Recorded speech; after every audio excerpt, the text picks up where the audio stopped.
Hello beautiful people, how are you all today? I hope you're well. Here we are at the end of February, at the end of another month, just reaching for my water. It's same as every month. I get to the end of the month and I think, where did that month go? Where has time gone? This is month 22. Month 22 of living without a wage. Can't believe it. Oh my goodness, all sorts of thoughts and reflections this month. I'm going to try to put them into some sort of order for you and me. So I think the first obvious thing to say is we've been having the most astonishingly beautiful weather. It kind of makes me feel a bit nervous because we really shouldn't be having this weather at the moment. We're having sunshine, we're having clear skies, we're having warmth. We've had the officially most warm February on record. We're having days now like we would find really nice in the summer. You know, a couple of weeks ago when this warmth started and we were getting to sort of 13, 14 degrees with sunshine, that felt really warm for February. It felt like, that's April, we're in spring. Now the temperatures are such that, never mind spring, it feels like summer. It's really crazy. But here's the thing, it's absolutely gorgeous and has lifted my spirits so much. I know that you're all going to get this. I think we all, to some degree or other, suffer from SAD, seasonal affective disorder. Those long, grey, cold, damp, miserable winter months that seem to drag on forever and ever and ever. I think, you know, there's parts of winter I love. I love the crisp air. I love it when we get snowfall. This time last year we were getting the beginnings of snow, the first few smatterings before it really landed in that first week of March, the beast from the east. So yeah, there are parts of winter that I really, really love. And I think sort of November and December, I generally don't mind so much because there's a lot of socialising, let's put it that way. You know, the lead up to Christmas, however you celebrate it, whether you celebrate it or not, it just feels that there's so many more social activities going on. There's parties, there's lunches, there's suppers. So it feels like this world, this busy time, and you know, the lights are going up in town centres, that kind of magic starts to happen and it's wonderful. But then we come to after Christmas and suddenly it all comes crashing down. And normally we're looking at sort of January, February, March, these long months ahead of just this chilly, grey dampness. I don't mind dry cold, I can't stand damp cold. So for us to be having this sunshine now, I mean, it's truly astonishing. And I've definitely, over the last couple of weeks, I've been trying to rejig my days each day, wherever possible, to make sure I get a chunk of that outside time. There've been a couple of occasions where it's literally been a case of I'm really busy indoors, but I take myself out for a little 10-minute walk up and down my high street, saying hello to everyone, all the shopkeepers, friends and neighbours on the street, what have you, just to swim in this moment. I think one of the other things the sun has done, there's something really annoying with my eye today. Excuse me, I must have a bit of dust or fluff. I've been trimming leaves this morning. Maybe I've got a bit of leaf in my eye. Sorry, that's really distracting. I'm distracting myself. Anyway, what was I saying? Oh yeah, so try to have one thought at a time, Vivi. The thing about the sunshine is there's something about it which makes me go a bit more slowly. I think we all know that experience in the summer where everything just feels a bit more laid back. So even though, say with the garden, because that's the most important thing in my life because it's my food. Even though there's kind of work to do and it might be busy and then watering, in the summer it feels like there's always time. At the end of the session, late afternoon or even into the evening, there's always time to just sit. Whether it's alone, to just sit and enjoy the smells and the sounds and the warmth, or whether it's sitting with other gardening friends, having a beer or two after a session. It's that lovely slowness. And I've kind of felt that a little bit this month too. I think I've how to put this? I think that's just been happening organically anyway. But I think I've also sort of tried to make it consciously make it happen as well. So as you will have seen from a couple of the gardening videos, just doing really slow mindful jobs like pruning in the herbs, pruning the rose, attacking my sage and rosemary, those sorts of jobs. I'm trying to slow down and really, really just relish that moment, enjoy that moment.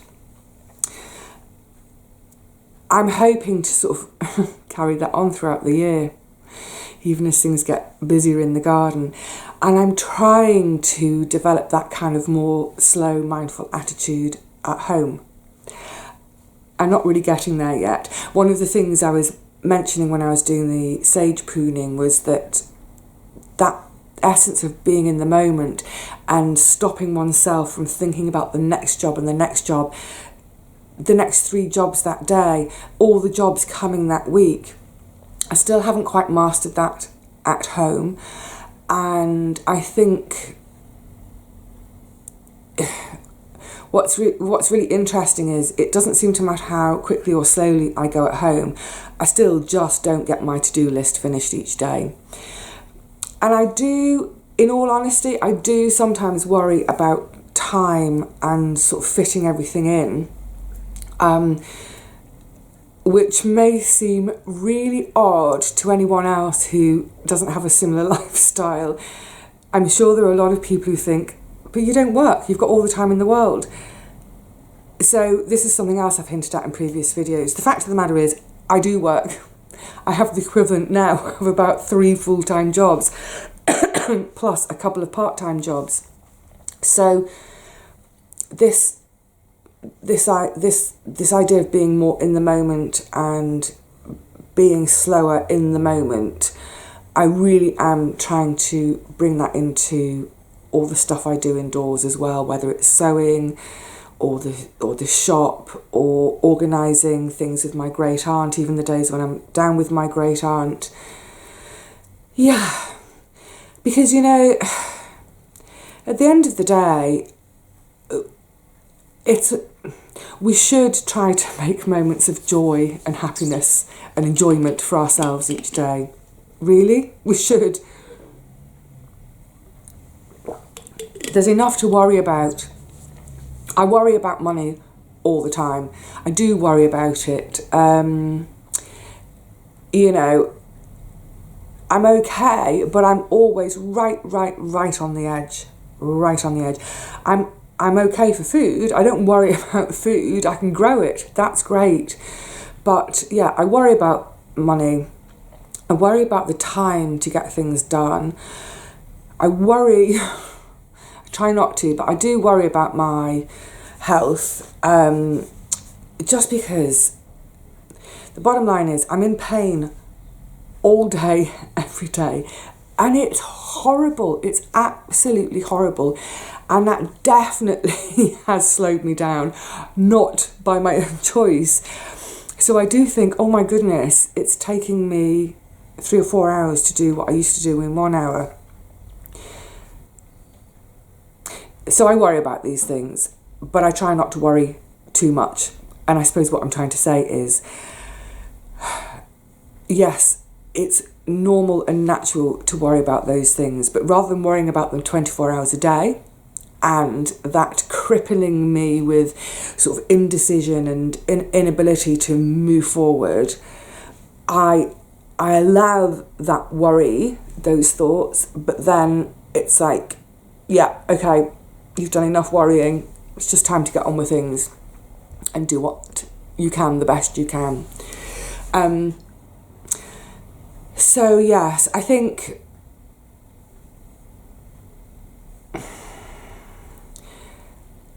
yeah.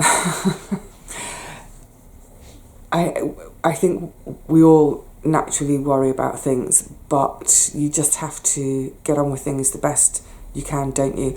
And you know, there's no complaints from me.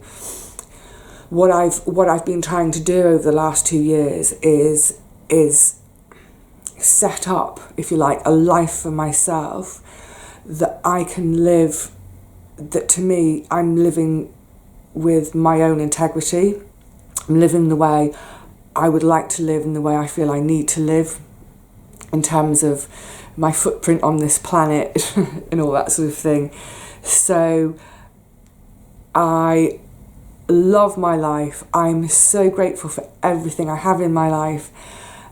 It works for me. I am 99.9% of the time joyous, delighted, happy, giggly. It's just every now and again, I worry about stuff. And actually, sorry, excuse me. This is something I was thinking about the other day. This whole thing about time and, you know, you need to be more organised, you need to work harder, you need to work longer. I can be a really mean boss to myself. Why do I do that? It's ridiculous, isn't it? Maybe we're all guilty of it. I don't know. I think one of the things, you know, leaving nursing, I left primarily because I just physically couldn't do the job anymore. It was just killing my knees. 2 years down the line, the way my knees are now, oh my goodness, you know, just getting out of bed each morning is painful. So if I was still doing that job, I don't think I'd be walking anymore. I couldn't do the job anymore. But on reflection, I also see that the job was also hurting me emotionally. I'll try to make sense of that for you. There's always a sense at the end of the day going home from a shift, and I still have nightmares about it. I still wake up in a cold sweat about this. But that thing of going home on the bus, dog tired, you know, I'd left home 15, 16 hours previously that morning, whatever it is, going home dog tired on the bus, sitting on the bus and thinking, did I pick everything up today? Did I pick up that minute change? Did I do everything that I could? You know, were all my drugs on time? Were all my drugs correct? And of course, all those things were on time and they were correct. Never a drug error in my life, thank God. But just at the end of the day, never feeling like I've done a good enough job. Always feeling like there's always that thing at handover when you hand over to the incoming nurse and say, you know, I haven't been able to do X, Y, Z today because, you know, for example, if that child crashed during the daytime, obviously my focus is on that child's resuscitation. It's not necessarily on making sure that, oh, I don't know, I've put a clean bed sheet on at 8 p.m. Obviously, clean bed sheets is important, but sometimes there's something doesn't get done, not because I've been sitting around on my backside being lazy, but because I was attending to something else. But there's always that feeling in handover of kind of the eyes rolling, the slight tut of like... So I always used to come away from work feeling just inadequate, feeling like there should have been more I did for that child, there should have been more I did for my colleagues or for the families of that child. And for me, that's probably my personality that does that rather than the job. But that's such an unhealthy way for me to be. No one should work that hard and put that much heart into their job and come away feeling inadequate. So I think that's one of the really good things for me now is that for the most part, whatever work I'm doing, I generally feel adequate. However, this is back to what I was saying a second ago about I am a horrible boss. I'm my own boss. There are days and I think, you should have done better, you should have done more, you should have done this, or, you know, if some seedlings fail, it's my fault, what have I done wrong? I beat myself up over the most stupid things. I bet we all do. I bet we all do that at times. You know, we beat ourselves up for the way we look. We beat ourselves up for, oh, I don't know, how much we weigh. We beat ourselves up because we haven't completed a 5K this month and that's what we promised ourselves we would do. It's just stupid, isn't it? It's so stupid. Why do we do it? I would never speak to a friend of mine the way I speak to myself. Never. I wouldn't even speak to a stranger or an enemy like I speak to myself. So I think it's really been going through my mind this month that I'm a horrible boss to myself, and sometimes I'm a horrible friend to myself too. And that actually, this is all coming back to this kind of being slower, being in the moment. Instead of beating myself up at the end of each day, I should say to myself, hey, you did a great job today. Well done for XYZ. Well done for getting off your backside even though you're in pain. Well done for, oh, I don't know. Well done for anything. Well done for reading a chapter of that book. Just random, silly stuff. I think what I'm trying to say is, if you're in the habit of beating yourself up and being a nasty boss to yourself, please stop. Because it doesn't get any of us anywhere, does it? If you think about it in terms of your real boss and your real friends, not the ones in here, when they give you a compliment for something, or they give you encouragement for, you know, getting stuck into something, doesn't it make you feel great? And it fills you up with energy and motivation to carry on and da-da-da. Whereas if someone tells you you're rubbish, it kind of makes you shrink and wilt a bit, doesn't it? So yes, I think that's my main thought for February is, let's stop beating ourselves up. Let's big ourselves up. Let's encourage ourselves. Let's pay ourselves a compliment every now and again. Maybe every day. I'm going to try. I'm really going to try. I'm going to try to be nicer to myself. I'm going to try to keep being not necessarily slow but mindful when I am occupied, and stop thinking and projecting ahead and stop worrying about those things ahead, and just be in today and making the absolute most of it. Because you know what? Today is beautiful. And if I say that again tomorrow, then tomorrow, which will become today, by the time it's tomorrow, will also be beautiful. And the day after that will eventually become today. And that day will be beautiful too. You get what I mean? Right. Well, despite I had a quick wash when I came in from strimming, but I can see I've still got really dirty fingernails. So I think I need to go and have a proper scrub now. And actually, being a nice friend to myself, I might treat myself to an afternoon bath. What a luxury. An afternoon bath with rosemary in it, and I may just take a book in there with me and say, you know what, Vivi? You've earned 1 hour off today. Why don't you spend it in the bath? Right, on that note, I'm going to say cheerio. I will see you all again really soon, I hope. But in the meantime, as always, have fun whatever you're up to and be kind to everyone around you. But most importantly, be really kind and loving to yourself. Take care, everyone. I will see you all really soon.